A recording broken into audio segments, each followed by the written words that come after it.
Me llamo Eunice y a los 72 años tuve que aprender algo que nadie te enseña: cómo volverte invisible en la casa de tu propio hijo. Mi historia no empieza en la casa de Mauricio, sino en un cementerio bajo un sol que parecía burlarse de mí. Enterramos a Oscar, mi esposo, después de 50 años juntos. Recuerdo los zapatos hundiéndose en la tierra blanda, las flores marchitándose más rápido de lo normal, y mi mano aferrada a una pequeña caja de madera que no solté ni para recibir el pésame. Esa caja, mi tesoro silencioso, la he llevado conmigo desde hace décadas. No hace ruido, no brilla, pero pesa, no por lo que tiene dentro, sino por lo que significa. Cuando todo terminó y la gente dejó de decir "lo siento" para empezar a mirar el reloj, mi hijo Mauricio se me acercó. «Mamá, no puedes quedarte sola en ese departamento», me dijo con los ojos enrojecidos. «Vente con nosotros, la casa es grande».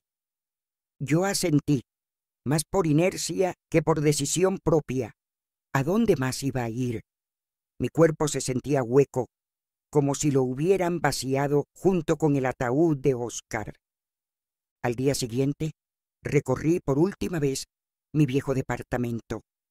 El sillón donde él se sentaba, la mesa con las marcas de sus tazas de café, la ventana desde donde veíamos el atardecer. Todo parecía mirarme con reproche, como si los objetos supieran que los estaba abandonando. Guardé pocas cosas: algo de ropa, la foto de nuestra boda, una manta que él usaba cuando le dolían las rodillas, y la caja de madera. Esa la envolví en un pañuelo y la metí al fondo de la maleta. Pero luego me arrepentí y la saqué. No, conmigo, siempre conmigo. Terminé llevándola abrazada contra el pecho, como si fuera un niño. La casa de Mauricio era otra cosa, grande, moderna, llena de cosas que yo no sabía usar. Una pantalla enorme en la pared, luces que se encendían solas, una cocina que parecía de revista, y en medio de todo eso, Carla. Carla es mi nuera, joven, elegante, de esas mujeres que siempre huelen a perfume caro y hablan mirando el celular. Me recibió con una sonrisa que no le llegó a los ojos. «Pase, doña Eunice», me dijo, haciéndose a un lado. «Hicimos un espacio para usted en el cuarto de arriba».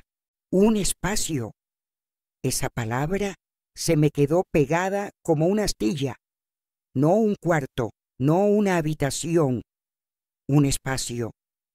Subí las escaleras despacio, sintiendo mis rodillas protestar. Mi espacio era el cuarto que antes usaban para guardar cajas, juguetes viejos, una caminadora que nadie tocaba. Habían empujado todo hacia una esquina y puesto una cama angosta junto a la ventana. «Espero que esté cómoda», dijo Carla, mirando alrededor como quien enseña un cuarto de trastes ordenados. «Eso sí, mamá, aquí todos tenemos nuestras rutinas. Ya iremos viendo cómo se adapta así». Sonrió otra vez. Yo también sonreí, porque a mi edad una aprende que a veces la sonrisa es un escudo, no un reflejo. Dejé mi maleta sobre la cama y antes que nada coloqué la caja de madera dentro del cajón de la mesita de noche. La abracé un segundo, en silencio, y susurré: «No te preocupes, también aquí te cuido». Bajé a la cocina para ofrecerme a ayudar. Mauricio jugaba con los niños en la sala, y por un momento me llené de una ternura que casi dolía. Mis nietos corrían alrededor de su padre y pensé que, tal vez, mudarme con ellos podría ser una segunda oportunidad de sentir la casa viva. «Carla, ¿en qué te ayudo?», pregunté. Ella abrió un cajón, lo cerró, acomodó unos platos, se movía con precisión. Ay, doña Eunice, no se preocupe, respondió sin mirarme. Aquí ya tengo todo bajo control. Si quiere, siéntese, así descansa. Lo dijo con amabilidad en la superficie, pero debajo sentí algo duro, una barrera. Yo no quería descansar. Quería sentirme útil. Quería, sobre todo, no ser un mueble más. Me senté en una esquina de la mesa, mirando cómo ella cocinaba sin hablarme. Cada tanto revisaba el celular, respondía mensajes. Yo me aclaraba la garganta, buscaba algún comentario, algo. Bonita cocina, atiné a decir. Sí, nos costó mucho trabajo dejarla así, contestó. Pero bueno, valió la pena. Otra vez esa sensación de estar invadiendo un escenario cuidadosamente montado. Esa noche cenamos los 5. Los niños me hacían preguntas, querían que les contara historias del abuelo. Yo hablaba despacio, tratando de que la voz no se me quebrara. De reojo veía a Carla levantarse de la mesa, recoger platos apenas yo terminaba, como si tuviera prisa de borrar mi presencia. Cuando por fin subí a mi cuarto, abrí la caja de madera. Adentro, la llave. Una llave antigua, pesada, con los bordes ya gastados. La tomé en la mano, la acaricié, cerré los ojos y por un segundo no estaba en esa casa ajena, sino en otra puerta, en otra vida. Guardé la llave otra vez, cerré con cuidado y metí la caja bajo la almohada. No porque creyera que alguien la robaría, sino porque necesitaba sentirla cerca para poder dormir. Los días siguientes fueron una colección de pequeños silencios. Yo me despertaba temprano, trataba de tender mi cama antes de que Carla pasara, lavaba mi taza para no dejarla en el fregadero. Cada gesto mío era chiquito, medido, como si pisara un piso de cristal.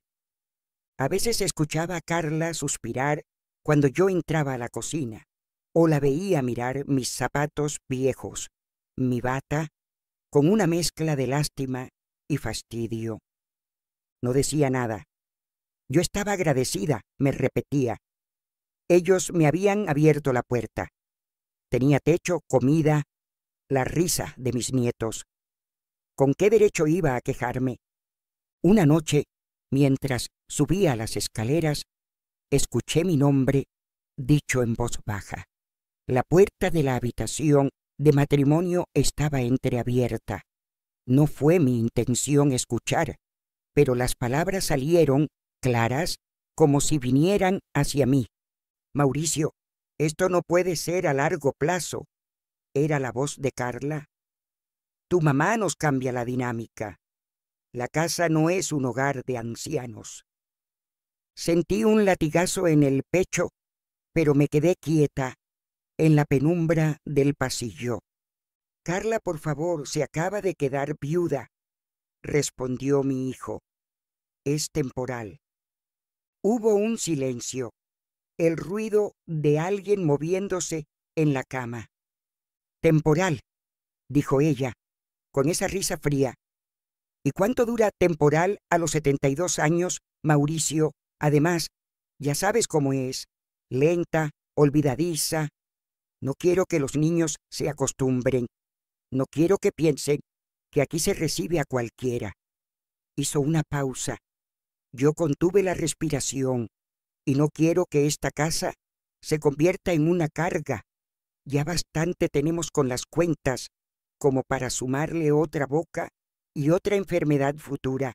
Ahí, en ese pasillo oscuro, escuchando a mi nuera hablar de mí como si fuera un mueble roto, entendí que en esa casa yo tenía un lugar, pero no un sitio en el corazón de nadie más que de mis nietos. Y lo peor no fue lo que dijo Carla. Lo peor fue el silencio de mi hijo, porque él no dijo nada. Si has llegado hasta aquí y te gustan historias como esta, suscríbete y activa la campanita. Te voy a contar cosas que muchas abuelas callan. Esa noche me fui a la cama con la caja de madera apretada contra el pecho, sin saber que dentro de poco esa pequeña caja se convertiría en el centro de una tormenta que nadie en esta familia vio venir. Después de aquella noche en el pasillo, decidí una cosa: callar, no hacer olas. Si ya era una carga, al menos quería ser una carga silenciosa. Empecé a borrar mis huellas de la casa. Caminaba despacio y para no hacer ruido, comía rápido para no alargar las comidas, evitaba la sala cuando Carla estaba viendo sus programas. Aprendí los horarios de todos como si fuera una sirvienta invisible. Mamá, si necesita algo, dígamelo, me decía Mauricio de vez en cuando, apurado, con las llaves del coche en la mano. Estoy bien, hijo, mentía yo. Mejor atiende a los niños. Ellos sí me buscaban, querían que les contara historias, que les enseñara juegos viejos, canciones, pero poco a poco Carla empezó a marcar una distancia. Ya, abuela, después juegas con ellos, decía mirando el reloj. Tienen tareas, no los llenes de cuentos. Cuentos, como si mis recuerdos fueran basura que distrae. Un día bajé a la cocina con mi bata de flores y el pelo recogido como siempre. Carla estaba en la mesa, con su taza de café, revisando algo en la computadora. Buenos días, Carla. Saludé. Ella me miró de arriba a abajo, se demoró un poco en mis pantuflas gastadas. Buenos días, doña Eunice. ¿Podría hacerme un favor?, dijo con una sonrisa apretada. Trate de no dejar sus cosas por la sala. Ayer había un chal de usted sobre el sillón y vinieron unas amigas. No quiero que piensen que esto es un geriátrico. La palabra me pegó como una bofetada. Geriátrico. Yo, que había pasado la vida organizando mi casa, cuidando de mi marido, criando a Mauricio, ahora era una mancha en su sala bonita. Perdón, hija, atiné a decir. No volvió a pasar. No volvió a pasar, en efecto. Empecé a llevar mi chal doblado en el brazo por si acaso.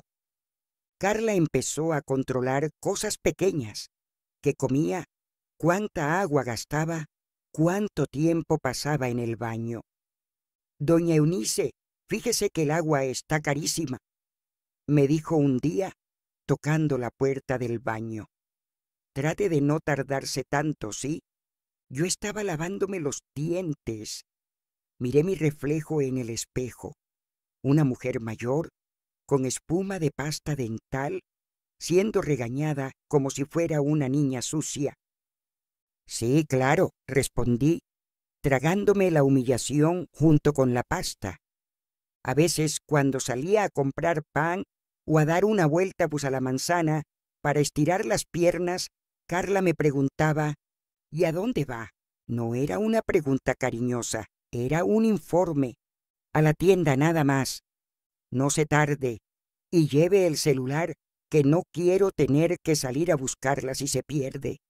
Yo había recorrido sola toda la ciudad durante años. Había ido al trabajo, al hospital, a las escuelas de mis hijos. De pronto, era alguien que podía perderse a 2 cuadras. En medio de todo eso, la caja de madera se volvió aún más importante para mí. Era lo único que quedaba que fuera solo mío. La guardaba bajo la almohada, a veces en el ropero, a veces en el cajón. Nunca en el mismo lugar 2 días seguidos. Carla la había visto alguna vez, de reojo.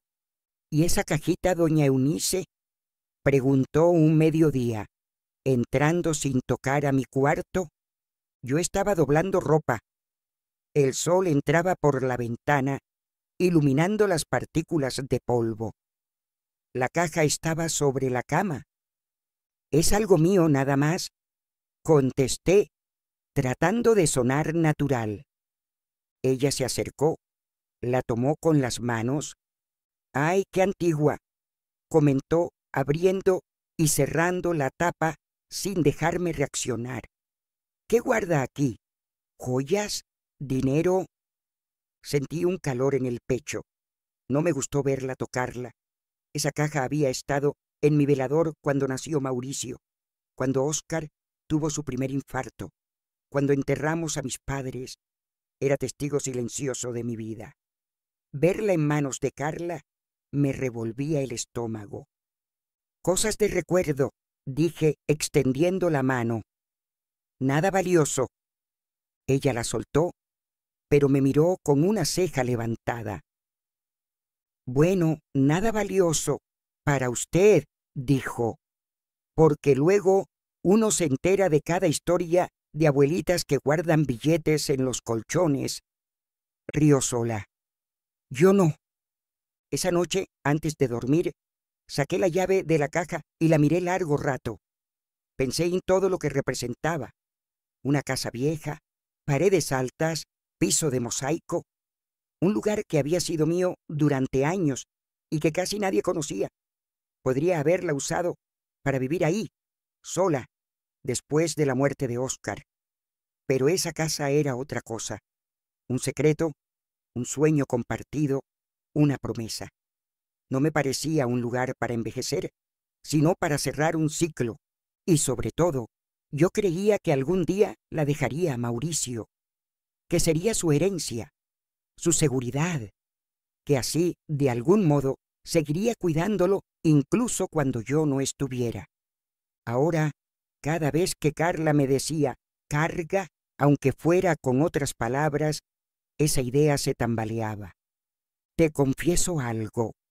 A veces me preguntaba si estaba exagerando, si quizá yo era demasiado sensible, demasiado vieja, y entonces ella decía algo que me confirmaba que no. Debería arreglarse que un poco más, doña Eunice. Me soltó un domingo. Los niños dicen que usted huele a guardado. Me quedé helada. Toda mi vida había cuidado mi aseo, mi ropa. A esa edad, que te digan que hueles a viejo, es casi como decirte que ya no eres persona, solo un resto. Me voy a bañar, entonces, dije con un hilo de voz. Sí, por favor, respondió ella, volviendo a su celular. Yo lloré en silencio, bajo la regadera, con el agua mezclándose con las lágrimas. No quería que Mauricio me viera mal, ni que mis nietos sintieran pena. Era mi cruz, pensaba. Me tocaba cargarla. Hoy, contándote todo esto, me pregunto, ¿tú qué habrías hecho en mi lugar? Déjamelo en los comentarios y cuéntame de dónde eres. ¿Has vivido algo parecido o conoces a alguien que sí? Porque yo, en ese punto, lo único que hice fue abrazar más fuerte mi silencio y mi caja de madera, sin imaginar que pronto Carla iba a cruzar un límite. No solo iba a tocar esa caja, iba a arrebatármela de las manos. Y ese día, el secreto que yo había guardado durante décadas comenzó a romperse como un plato en el suelo. El día que Carla me arrebató la caja, empezó como cualquier otro, con café frío y palabras tibias. Era sábado. Mauricio había salido con los niños al parque y yo me quedé en casa. Me dolían las piernas y, para ser sincera, también me dolía el alma. Aproveché el silencio para abrir la caja en mi cuarto, despacio, como siempre. Tomé la llave. La luz de la mañana se reflejó en el metal gastado. Cerré los ojos y de golpe volví a tener 40 años. Óscar y yo estábamos parados frente a aquella casa por primera vez. Una casona antigua, de fachada alta, con balcones de hierro forjado. Era hermosa y estaba descuidada, como una señora mayor que todavía se sabe elegante aunque nadie la mire. ¿De verdad es nuestra?, le pregunté a Óscar, con los ojos llenos de incredulidad. Él sonrió, levantando la llave. A partir de hoy sí. Las escrituras dicen Eunice. Nada más. Es tuya. Yo protesté. No me gustaba sentir que todo estaba a mi nombre. Pero él insistió.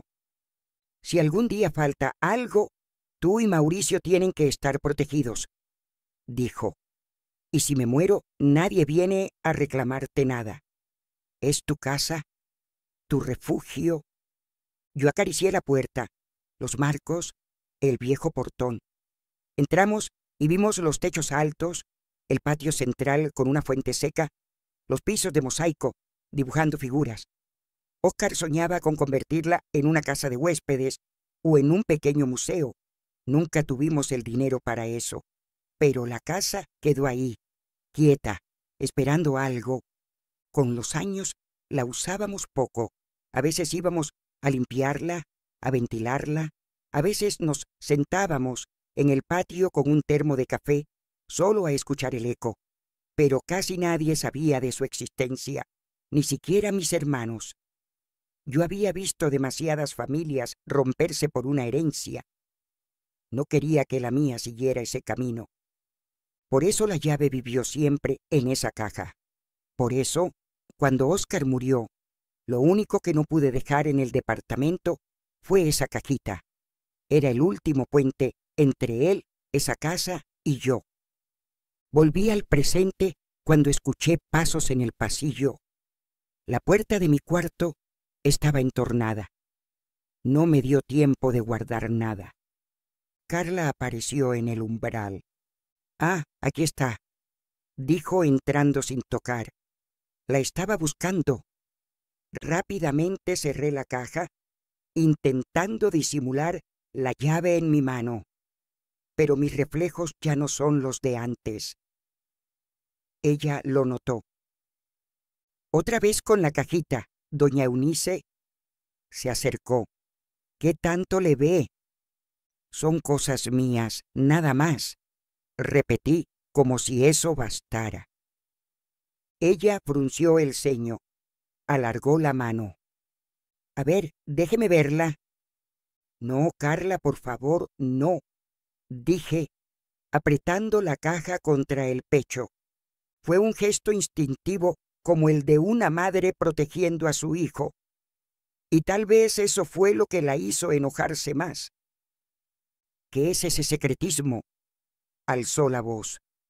«Está viviendo en mi casa, comiendo mi comida, usando mi agua, y todavía se pone misteriosa con una cajita vieja. Ya estuvo». Y antes de que pudiera reaccionar, tiró de ella con fuerza. Mis manos ya no tienen la misma resistencia. Sentí un tirón y un dolor agudo en la muñeca. La caja cayó al suelo, la tapa se abrió y la llave salió rodando, tintineando contra el mosaico. Todo se detuvo. Carla miró al suelo, confundida. «¿Una llave?», dijo agachándose para recogerla. «¿Tanto drama por una llave vieja?». Yo me quedé sentada en la cama, con el corazón golpeándome el pecho. Carla tomó la llave entre los dedos, la levantó al sol, se rió. Pensé que guardaba joyas, dólares, no sé, pero esto se volvió hacia mí. «¿Es de algún candado sentimental, doña Eunice? ¿Del cofre de sus recuerdos?». Su tono era cruel, burlón. Yo sentí que me ardían los ojos. «Es mía», dije, extendiendo la mano. «Devuélvemela, por favor». Ella la lanzó sobre la cama, como quien tira un botón. «Tenga, pues, y relájese, es solo chatarra». Se fue dando un portazo. Yo me quedé ahí, con la llave junto a la colcha, temblando. La tomé y la besé, como si fuera una persona. Me dolía más la humillación que la muñeca lastimada.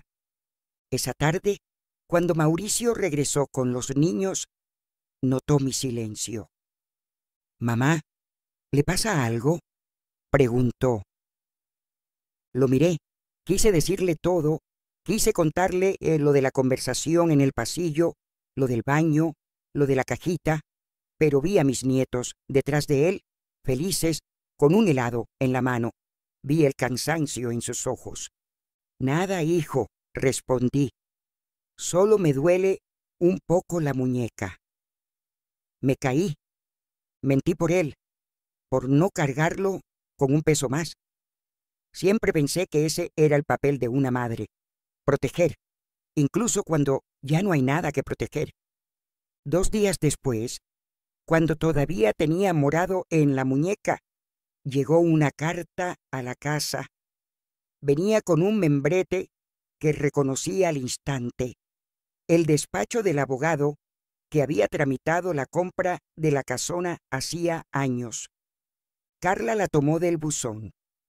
«Mauricio», gritó, «¿llegó algo a nombre de Eunice Ramos?» Yo estaba en la sala, doblando ropa. Me congelé.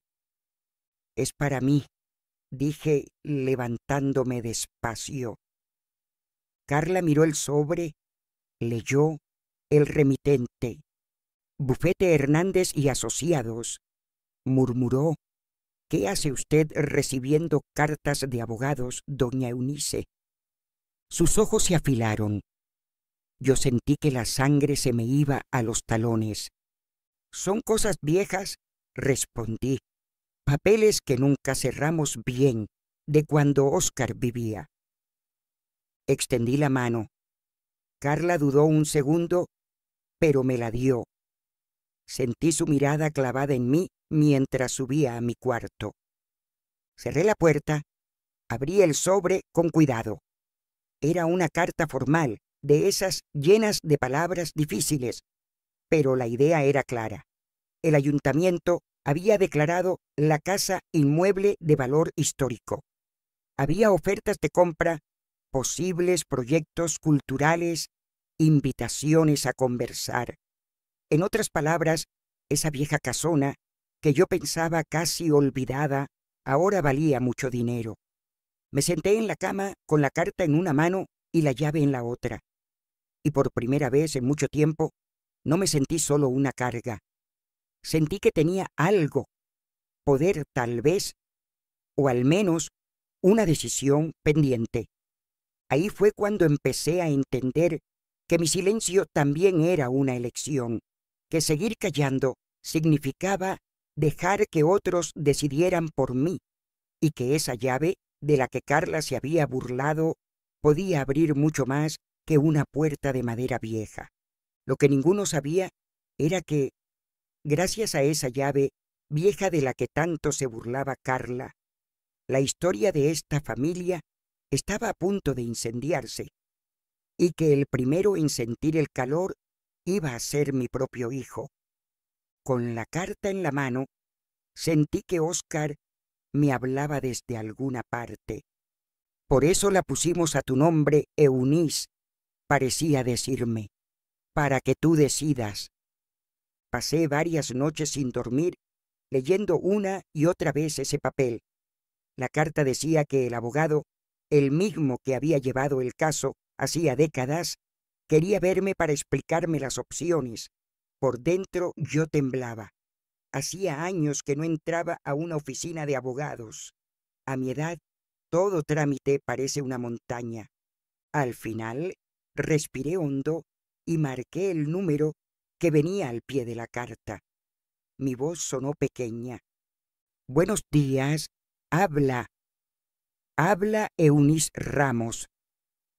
La secretaria fue amable. Me dio cita para el viernes siguiente. Colgué con el corazón en la boca. Pensé en decirle a Mauricio, pero la sola idea de enfrentar sus preguntas me paralizó. No quería verlo transformarse en otra persona por el olor del dinero, y sin embargo, ese mismo silencio que lo protegía a él me había dejado desprotegida a mí durante años. Ese viernes fingí que iba al médico. «¿Quiere que la lleve, mamá?», preguntó Mauricio. «No, hijo, es cerca. Un chequeo nada más». Carla me miró de reojo. No dijo nada, pero lo noté.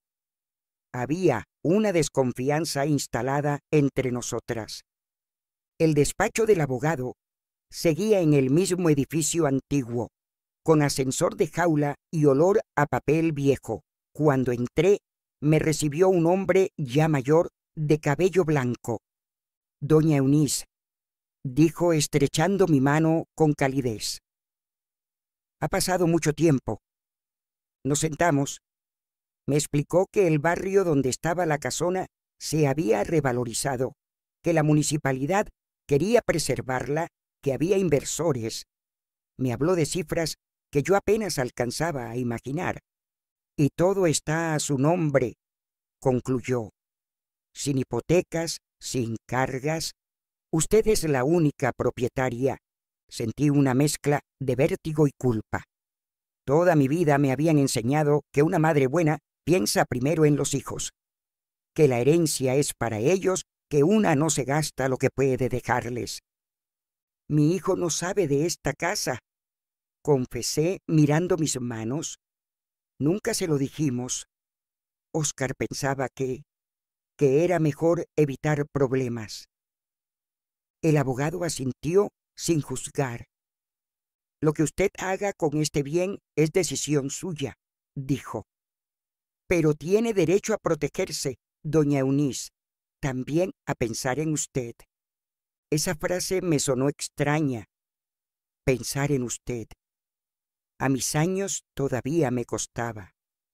Volví a casa con la cabeza hecha un torbellino. Guardé la carta en la caja junto a la llave. Esa tarde, Carla entró a mi cuarto sin avisar. Yo justo estaba cerrando el cajón. «Otra vez con la cajita», murmuró. «¿Fue al médico o a dónde fue?» «Al médico», respondí, evitando su mirada. Ella chasqueó la lengua. «Debería avisarle todo a Mauricio. No me gusta que ande por ahí sola, a su edad». Sus palabras sonaban a preocupación, pero su tono a control. Me sentí atrapada. Pasaron unos días. Una noche, mientras cenábamos, sonó el timbre. Mauricio se levantó. «Debe ser el repartidor», dijo. Pero no era un repartidor, era el abogado, con su maletín y su educación antigua. «Buenas noches», saludó. «¿La señora Eunice?» Carla y Mauricio se miraron confundidos. «Soy yo», dije, levantándome con esfuerzo. «Disculpe que venga sin avisar, doña Eunice, pero pasaba cerca y pensé en traerle unos documentos que firmó hace años. Además, quería informarle de algunas ofertas sobre su propiedad en el centro». Silencio. «¿Qué propiedad?», preguntó Mauricio, frunciendo el ceño. Yo sentí como si el suelo se abriera bajo mis pies. El abogado me miró, comprendiendo demasiado tarde que había revelado un secreto. «La casona de la calle San Jerónimo», respondió con naturalidad. «La que está a nombre de la señora Eunice desde...». No lo dejó terminar. Carla dio un golpecito con la cuchara en el plato. «Perdón, ¿está queriendo decir que mi suegra tiene una casa a su nombre de la que nunca nos dijo nada?» Su voz iba subiendo de tono. Mis nietos miraban sin entender. Mauricio me miraba a mí. «Mamá», dijo con una incredulidad herida. «¿Es cierto?». Sentí vergüenza. Vergüenza por tener. Vergüenza por haber callado. «Sí, hijo», admití, bajando la vista. «Es una casa vieja. Tu padre y yo la compramos hace mucho. No quise que se supiera para evitar problemas». «¿Problemas?». Carla soltó una risa amarga. «Es una casa. Y aquí estamos nosotros, apretados, pagando hipoteca, y usted guardando una casa como si fuera, qué sé yo, un juguete». Sus palabras eran cuchillos. El abogado carraspeó, incómodo. Tal vez sea mejor que hablemos en privado, sugirió. Pero Carla ya no era un témpano, era un volcán. No, no, aquí nada es privado, gritó. Llevamos meses manteniéndola, cuidándola, escuchando sus quejas, acomodando la casa para que ella esté cómoda, y resulta que tiene una propiedad histórica a su nombre. ¿Cuánto vale, abogado? Él dio una cifra aproximada. Mauricio se recargó en la silla, como si le hubieran pegado en el estómago. Vi en sus ojos algo que me dolió más que el enojo, la avaricia mezclada con la decepción. Mamá, repitió, ¿por qué nunca me lo dijiste? Yo no supe cómo explicarle que el silencio había empezado como una forma de protección y había terminado siendo una muralla. La conversación con el abogado se trasladó al comedor. Hablamos de posibilidades, de vender, de restaurar, de rentar. Carla no dejó de tomar notas en una libreta, como si de pronto yo fuera un proyecto financiero. Con esto podríamos pagar la hipoteca, cambiar el coche, asegurar la universidad de los niños, decía ella, sin pudor. Yo la escuchaba y sentía que me arrancaban la piel. No porque no quisiera ayudar a mi hijo, sino porque, de pronto, ya no veía a mi familia. Veía personas calculando cuánto valía mi vida convertida en ladrillos. Esa noche los escuché discutir en la habitación. Hay que convencerla de que ponga la casa a nombre de los dos, decía Carla. O al menos que nos deje como herederos. Es lo justo, Mauricio. ¿No ves todo lo que hemos hecho por ella? Sí, pero es su propiedad, respondió él dudando. ¿Y qué? Insistió ella. Si la vende ahora, se la gasta en cualquier tontería. Mejor que quede para nosotros, para los niños. Hay que presionarla un poquito. Tú eres su hijo, te va a hacer caso. Me acosté con las palabras presionarla y cualquier tontería dando vueltas en mi cabeza.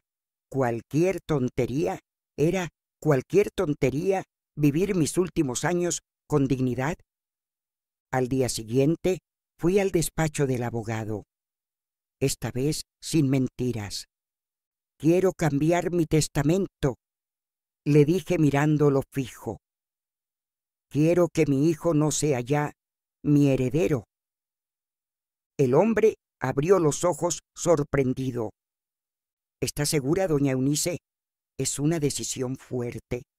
Pensé en Carla diciéndome carga, en Mauricio callando, en mi caja arrebatada, en mi olor aguardado.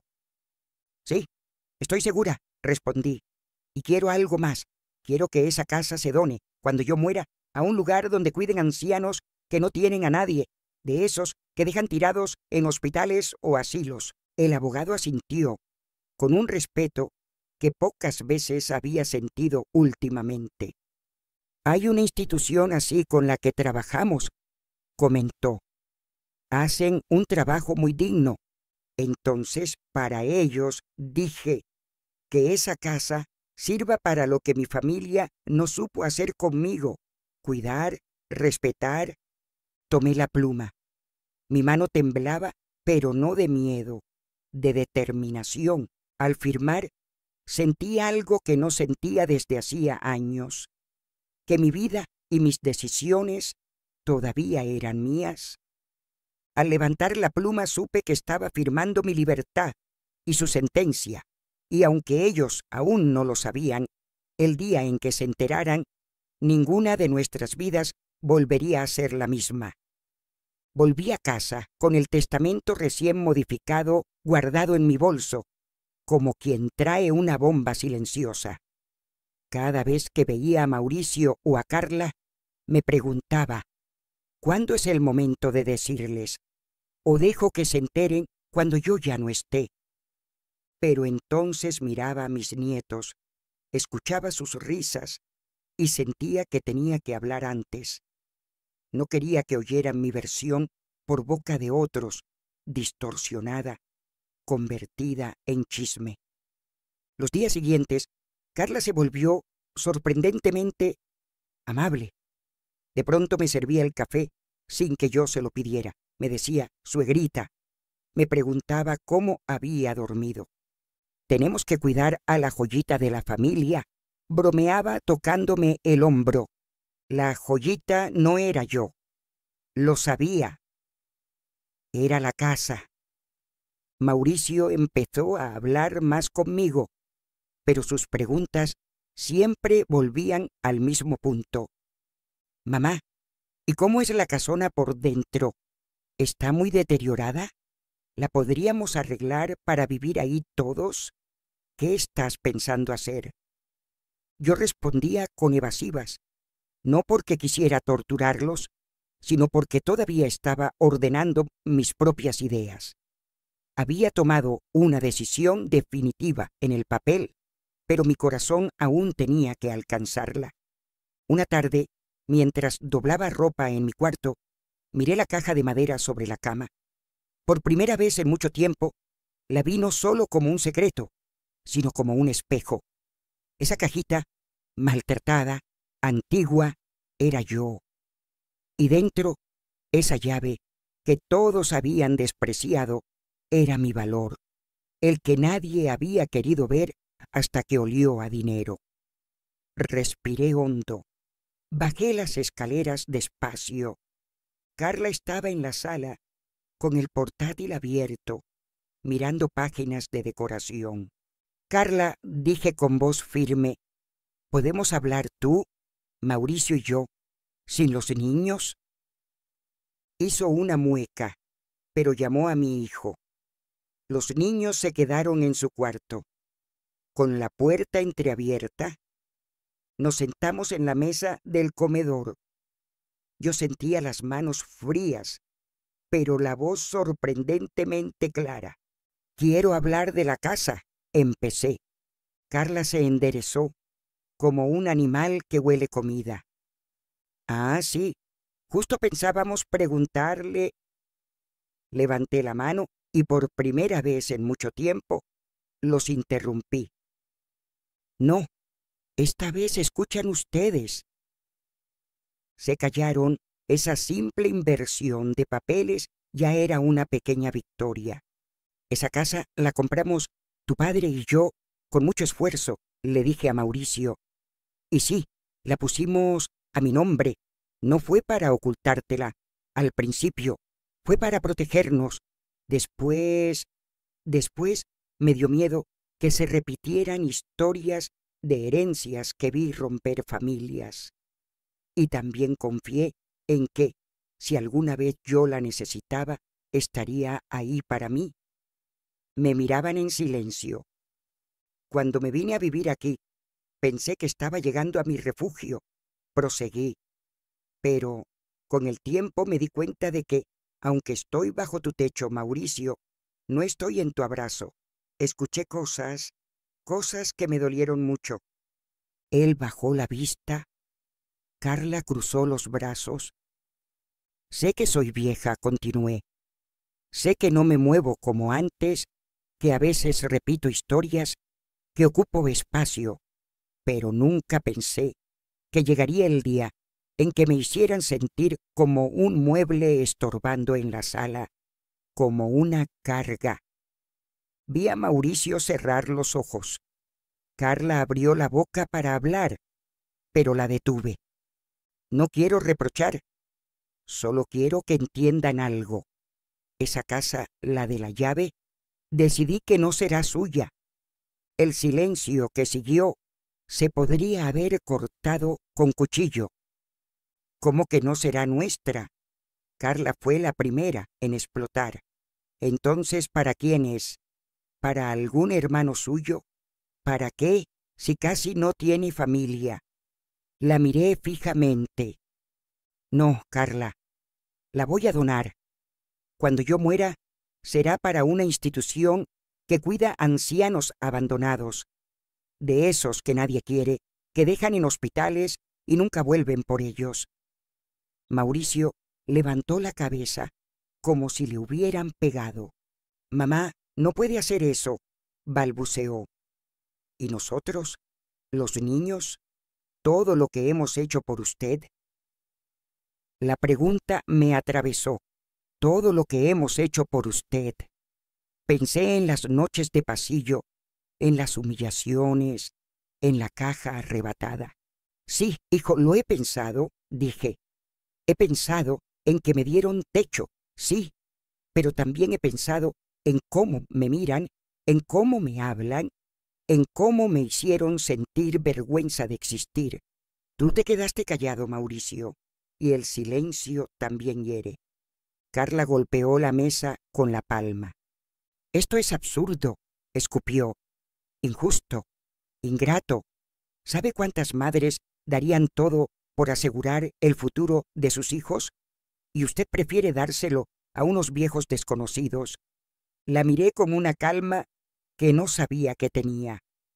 Justo porque sé cómo se siente ser un viejo desconocido en su propia familia, quiero que haya un lugar donde eso no pase. La casa será para ellos, ya lo firmé. Mauricio me miró como quien ve derrumbarse un edificio. ¿Ya lo firmó?, susurró, sin hablar conmigo. «Llevo meses queriendo hablar, hijo», respondí con suavidad. «Pero aquí nadie me escucha si no llevo una factura en la mano». Él se levantó de la mesa, caminó de un lado a otro. «No puedo creerlo», decía. «No puedo». «Mamá, es como si nos estuviera castigando». «No es un castigo», dije. «Es una elección. Por primera vez, una elección por mí, por lo que creo que es justo». Carla empezó a llorar, pero sus lágrimas tenían más rabia que tristeza. «Nos está dejando sin nada», repetía. «Después de todo lo que hemos hecho por usted, me habría gustado que, al menos una vez, mencionara algo que hubieran hecho por amor, no por lo que esperaban recibir a cambio». Esa noche recogí mi ropa con calma. Doblaba cada prenda como quien pone en orden una vida. Guardé la foto de mi boda, mi manta y, por supuesto, la caja de madera, ya sin secretos, pero con toda su historia. Mauricio vino a mi cuarto. Tenía los ojos rojos. «Mamá, no se vaya», me dijo con la voz quebrada. «Podemos hablar, arreglarlo. No haga locuras». Lo miré con todo el amor que seguía sintiendo por él, un amor que no se borraba ni con la decepción.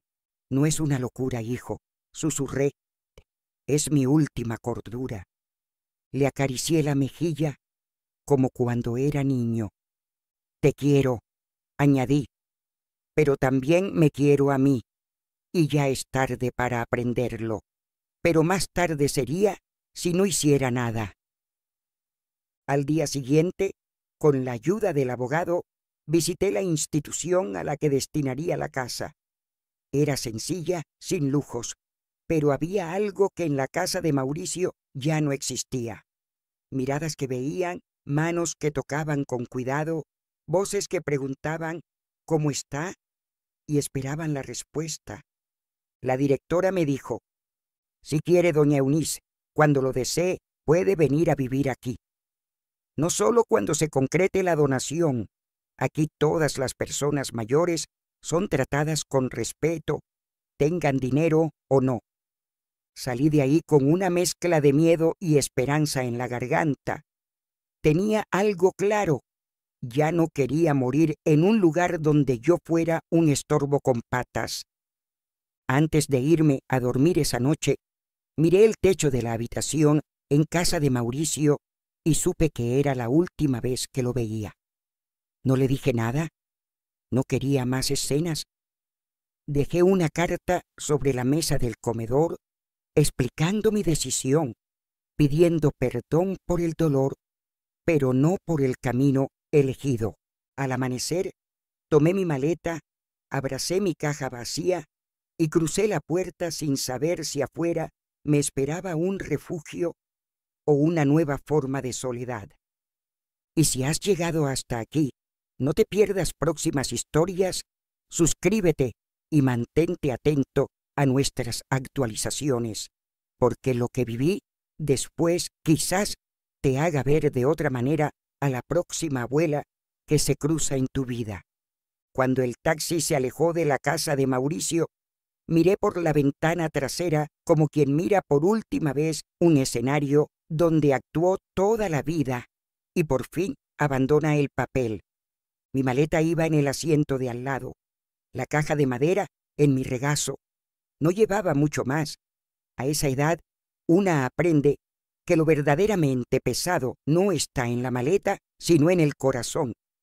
El hogar de ancianos, a ellos no les gusta que les digan asilo, estaba en una calle tranquila, con árboles viejos haciendo sombra en la entrada. Un edificio sencillo, de paredes claras y ventanas grandes. Al bajar, me recibió la directora, la misma que había conocido unos días antes. «Bienvenida, doña Eunice», dijo tomándome del brazo, no como quien guía a un bulto, sino como quien acompaña a una persona. «Este puede ser su hogar, si usted quiere». La palabra hogar me hizo un nudo en la garganta. No lo dije, pero yo llevaba tiempo viviendo en una casa sin hogar. Me mostraron mi habitación, pequeña, con una cama, un buró, un closet, una ventana que daba a un jardín con rosas. No era más grande que el cuarto de trastes que me dieron en casa de Mauricio, pero aquí había algo distinto. Era mía. No un espacio prestado, un lugar con mi nombre en la puerta. Puse mi maleta sobre la cama y, como siempre, lo primero que saqué fue la caja de madera. La coloqué en el buró, esta vez sin esconderla. Ya no había secretos que guardar, solo historias que honrar. «Si necesita algo, toque este botón», me explicó una enfermera joven. «Y cuando quiera bajar al comedor, la esperamos. Aquí todos comen juntos». Noté cómo enfatizaba todos. Nadie separado, nadie aparte. Todos. Esa primera comida fue extraña. Mesas largas, ancianos y ancianas conversando entre sí, algunos en silla de ruedas, otros con bastón, otros con la mirada perdida. Me senté tímida al principio, con mi bandeja en las manos. Una señora de cabello blanco, bien peinado, se inclinó hacia mí. «¿Nueva?», preguntó sonriendo. «Sí», respondí, «que me llamo Eunice». «Bienvenida, Eunice. Aquí nadie estorba», dijo como si leyera mi mente. «Si se le cae la sopa, no pasa nada. Si tarda en caminar, la esperamos. Aquí estamos todos un poco rotos».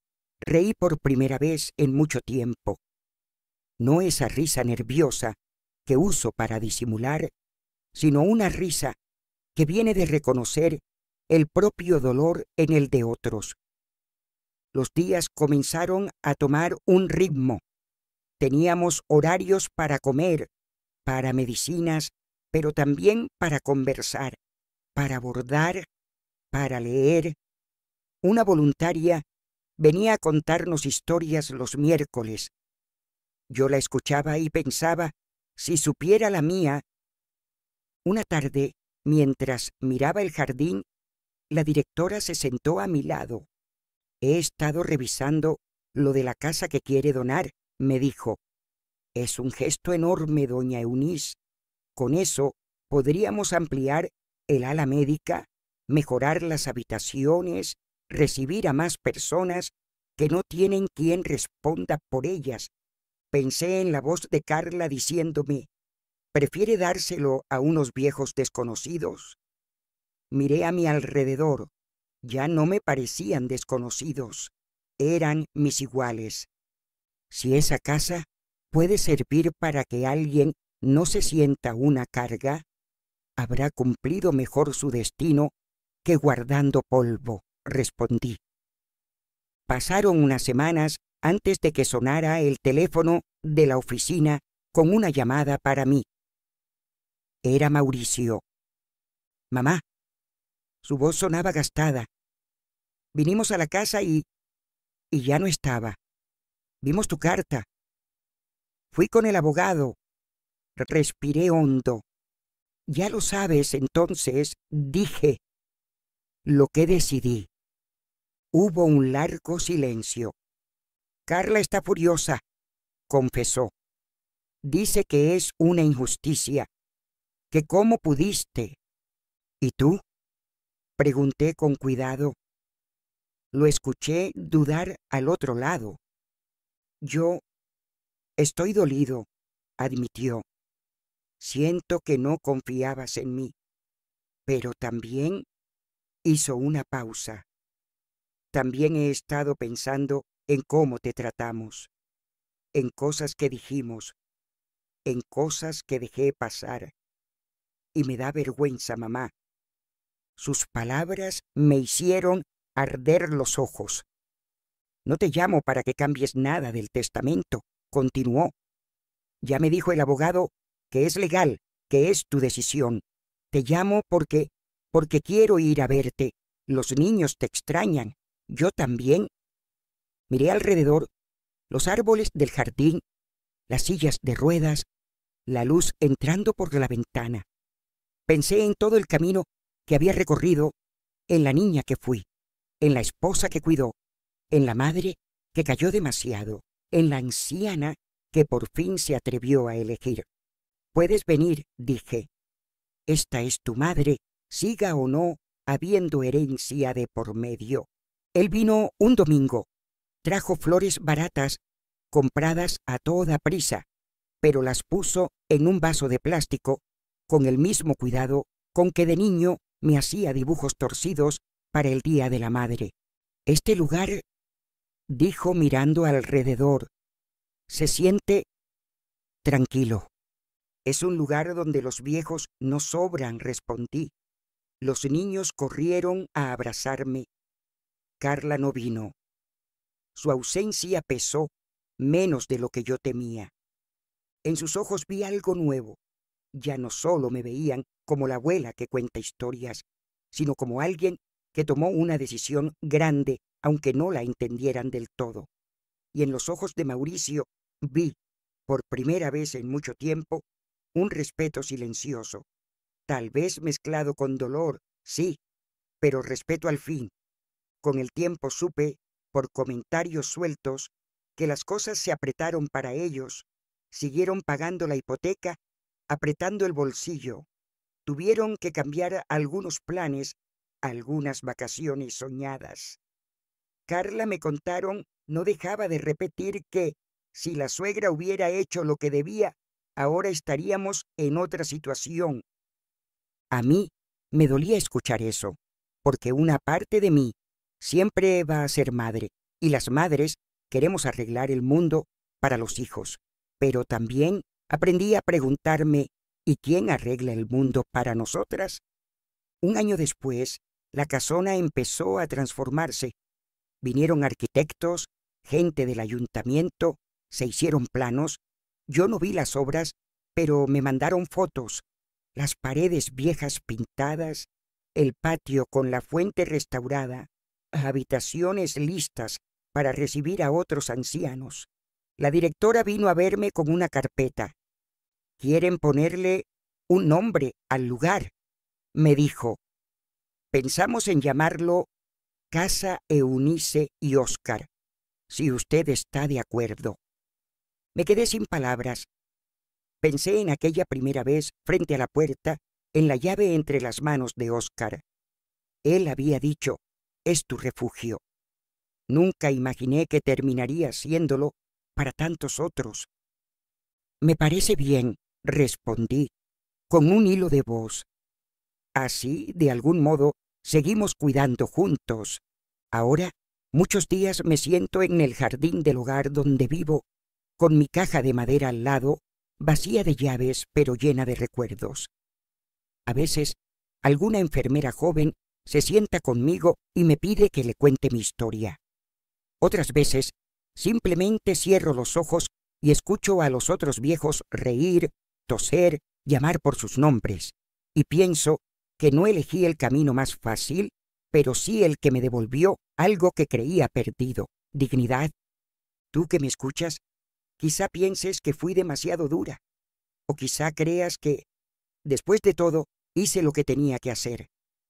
Yo todavía, algunas noches, me pregunto si pude haberlo hecho de otra manera. Por eso te dejo esta pregunta. ¿Crees que merecía lo que le pasó? Cuéntame tu opinión abajo y dime también si conoces a alguien que haya vivido algo parecido o de qué lugar nos estás viendo, porque a veces la historia de una abuela desconocida puede ser el espejo en el que toda una familia o todo un país se reconoce y tal vez, solo tal vez, cambie la forma en que miras a la próxima anciana que se sienta sola en un rincón, abrazando una caja que nadie más parece valorar.